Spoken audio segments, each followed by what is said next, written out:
It took 45 years for this case to be solved. The horrifying truth shocked the world.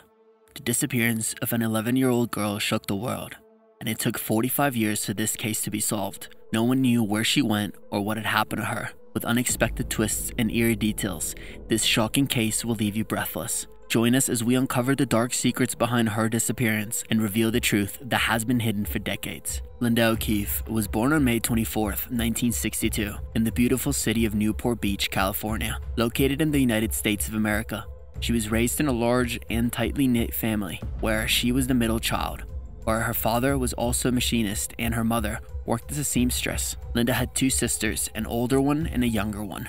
Linda was a talented and creative person who also loved drawing, playing the piano, and spending time in nature. She often went to the nearby beach during warm weather and was an active member of the Girl Scouts. At the age of 11, she attended school and regularly and usually rode her bike. But on July 6, 1973, her piano teacher gave her a ride to school.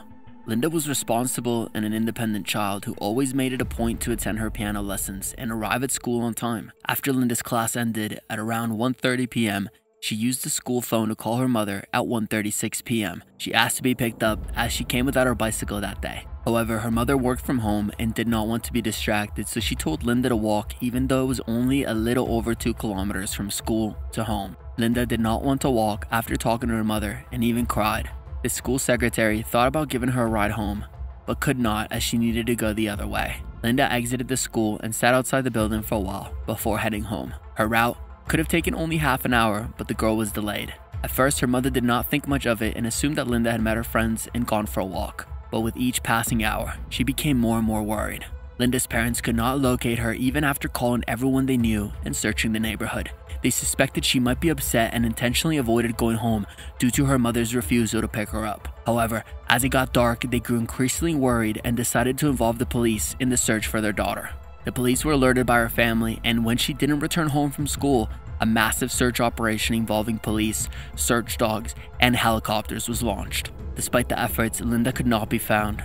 The next morning, a bicyclist and her friend discovered Linda's body in a park 9 kilometers away from her house. She had been strangled and sexually assaulted.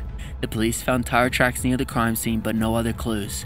The detectives had been searching for witnesses and found 3 who had a turquoise van near Linda. Investigations showed that Linda was approximately taken away shortly after leaving school and kept for under 12 hours before she died. Some people saw a blue-green van near Linda on 2 separate occasions, and 2 witnesses told the police they saw Linda talking to the van driver. But detectives kept looking for more witnesses and proof since they had no solid leads.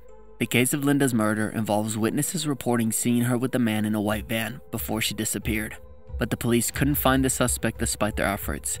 Later, a woman was heard screaming near where Linda's body was found, and an artist saw a man matching the van driver's description. Eventually, Peter Wooten confessed to the murder, but was released due to insufficient evidence. The case demonstrates the significance of witnesses in involving crimes and using alternative methods to gather investigation information. The case remains unsolved despite a confession and an arrest, and Linda's family seeks justice. In July 1973, Linda OKeefe was kidnapped and killed in Newport Beach, California.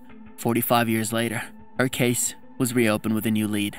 A portrait of her killer's face obtained from the DNA he left behind. The detectives carefully selected the facts from Linda's message to paint an accurate picture of the day and shared it on social media, reaching well over 7 million people worldwide. Although the police received many tips and possible identities of the perpetrator, they could not find a suitable suspect. Eventually, the investigators turned to Parabon, a DNA analysis company, to find the killer's relatives through his DNA, leading them to James Allen Neal. The detectives needed a DNA sample to confirm his identity, which they obtained from items thrown away at his house. However, the forensics was unable to prove his guilt definitely. The police believed that James Allen Neal was Linda's killer, despite the lack of conclusive evidence, and that the case received renewed attention after well over 45 years. Although the case remains unsolved, the victim's narrative shared on social media drew more attention by the day, and the search for justice for Linda OKeefe continues. James had a troubled past with a history of petty offenses, dropping out of school,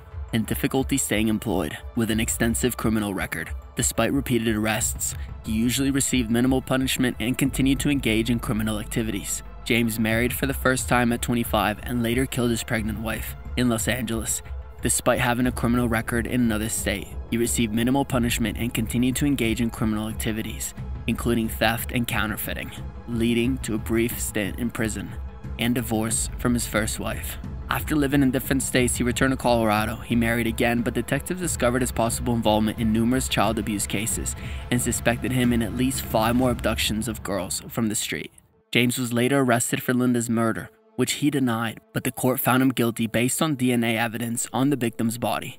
Investigators found several hard drives containing illegal materials, such as photos and videos on James' smartphone and computer.